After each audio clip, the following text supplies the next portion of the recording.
Have you ever wondered how a team can just catch fire and become a champion in a matter of weeks?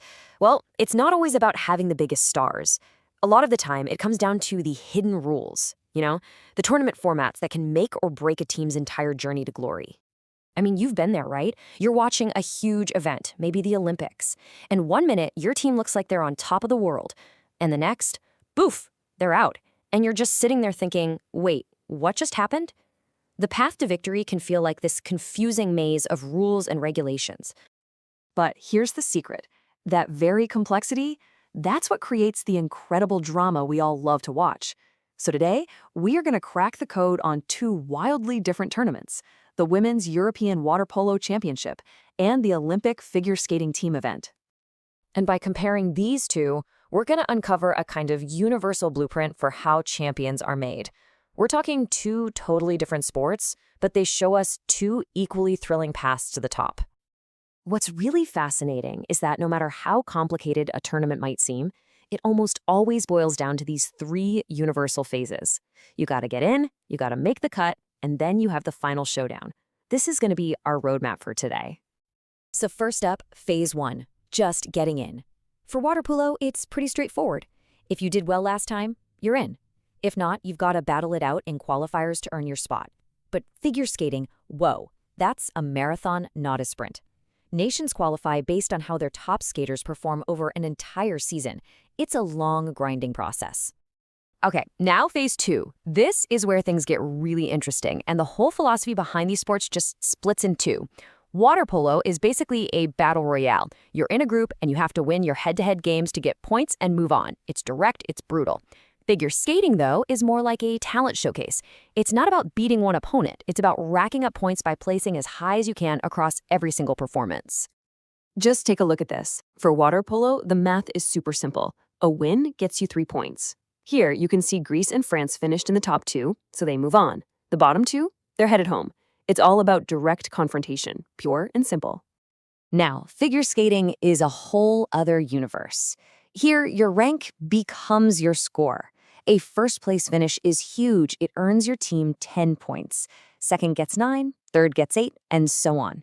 This means every single skater is absolutely crucial. A fifth-place finish might not sound amazing, but those points can be the difference between a medal and nothing. And that brings us to the grand finale. Water polo is that classic, high-pressure, single-elimination knockout. You lose one game, and that's it. Your dream is over. It's pure survival.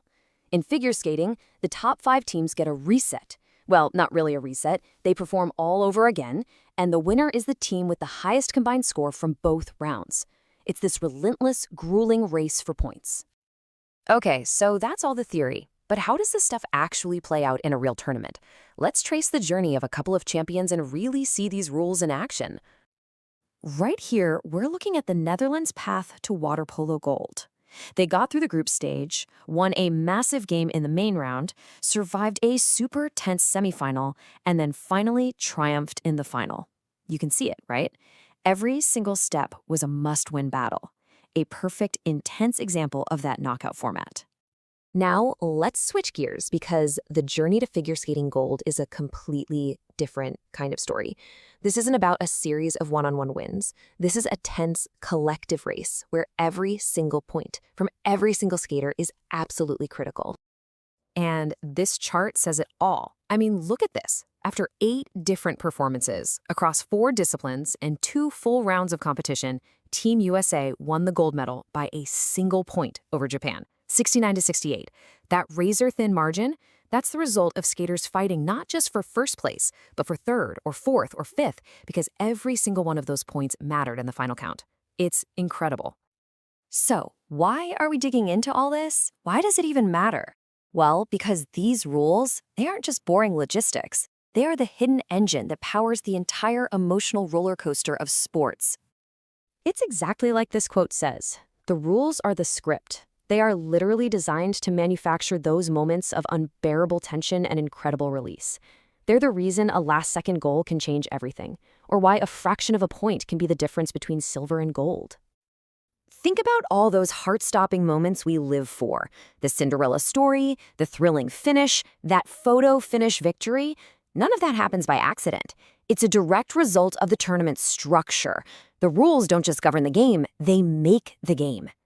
So the next time you're watching a big game, try to look beyond just the action on the field or on the ice. The real story, the real engine of the drama, is written in the rules. And it kind of makes you wonder, what other hidden structures are shaping all the stories we love all around us?